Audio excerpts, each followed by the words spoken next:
السلام عليكم. النهاردة هنعرف ازاي نغير او نبدل رقم القناة اللي احنا عايزينه ليه رقم تاني او لمكان تاني. تمام. هندوس على سي اتش ليست، هيجيلنا القائمة دي. هننزل على تحرير القنوات. بعد كده هنعلم على القنوات اللي احنا عايزين نغير المكان بتاعها،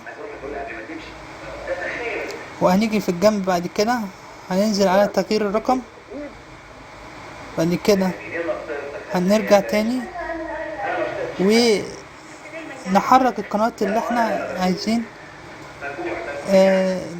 اللي احنا علمنا عليها قبل كده، ونجيبها في الاول. تمام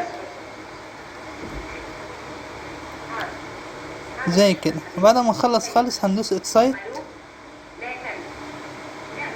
دي شاشة سامسونج 32 بوصة، ريسيفر الداخلي. تمام. يا رب يكون الفيديو عجبكم، وشكرا لكم.